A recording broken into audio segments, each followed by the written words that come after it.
we begin with a self-taught cook who took his past struggles along with his love of Texas and turned them into a pop-up serving Southern-style barbecue. Danielle Nottingham is right outside Long Beach with the pit master who customers call the Cambodian Cowboy. Danny, please explain the nickname. Yeah, Jess, you gotta love that nickname. Good morning, everyone. Good morning, Jess. And I'm going to let Chef Chad explain. The one thing I will say, he was born in Cambodia, so that starts it off.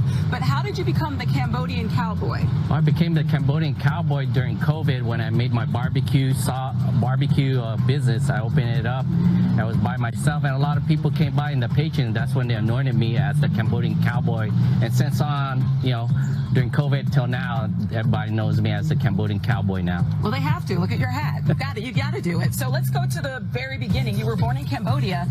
What happened there that led you and your family, to come to America? Oh, we came to America because there was a war, a genocide war, and we walked from Cambodia to the Thailand border for refuge. Wow, and how old were you then? I was about 7 years old. And that's the name of the barbecue place, right? The province from Cambodia, yes. Battambong. Yes, absolutely. Battambong is the province, is an agricultural state in Cambodia. That's why, Texas is almost like that, the Midwest. That's why Battambong barbecue and Texas barbecue, it's a great mix. A great mix. A nod to your grandparents, right? Yes. My grandfather, he was actually a rice farmer. So, he had two water buffaloes and an ox, very primitive. All right. Okay, so when you got to America, you ended up in Texas. Yes. So that's where you formed your love of barbecue. What were you doing in Texas? In Texas, so I left after high school to Texas back in the mid-90s. So I worked at a slaughterhouse.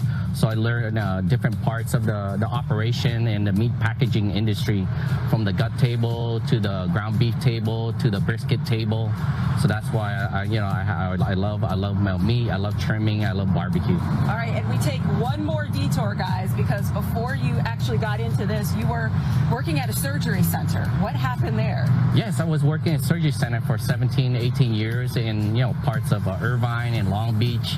And like most people during COVID, we couldn't go to our jobs. Or for me, some people, we lost our jobs during COVID. Right, and then that's where you guys take a look at this. This is where he got this smoker here, and you started doing this in your backyard? Yes, I started smoking barbecue in my backyard, and that's when I went to ask my friend who has a noodle shop in North Long Beach if I could post in front of their noodle shop and start selling my barbecue. All right, well, today we're in the parking lot of the 10 Mile Brewing Company. Yes. That's where you can find Chef. So before we go, though, we've got to talk about the flavors in your barbecue. Yes. How is this influenced by Cambodia? Take us through some of these dishes. Oh, this is one of our bestseller side dishes. It's Cambodian coconut corn. It's butterless. It has coconut milk, a little sea salt, some chai. It's phenomenal. Very light, very organic, very refreshing. And over here, instead of a traditional American pickles, we have our green papaya slaw, which is organic, grown here locally, and with carrot, and it goes really well. You get that sweet savory that goes with the seasoned barbecue meat. Okay, and of course meat, right? That's all I see in front of me, Chef. What are your briskets? Take us through some of this. Yeah, we have our 17-hour smoked brisket, our chicken, and our tri-tip. And over here, we have a specialty item. This is lemongrass smoked chicken. Phenomenal flavors. Lemongrass, known also as krung. So krung consists of lemongrass, galanga, garlic. It's the base of Cambodian food. And then we have our short ribs and our sliders. All right, I'm going to try the lemongrass because you said this was a very unique flavor. And while I'm trying this, please explain to everyone the little windmills.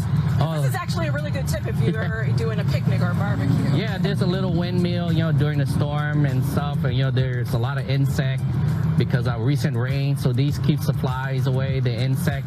So if you're in your backyard, you could pick up one of these. It'll keep all the little mosquitoes and little flies away from your barbecue. Oh, Chef, such a unique flavor. Thank you so much, everyone. Jess, if you want to come visit him, today he's in Long Beach, outside of Long Beach at 10 Mile Brewing Company. Yes. Thank you so much. This is delicious.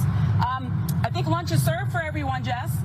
I was going to say, we need some leftovers, Danny, so please bring whatever you have. And those little fly contraption things, they're the best. We actually have them in our backyard, and they work wonders. So thank you so much.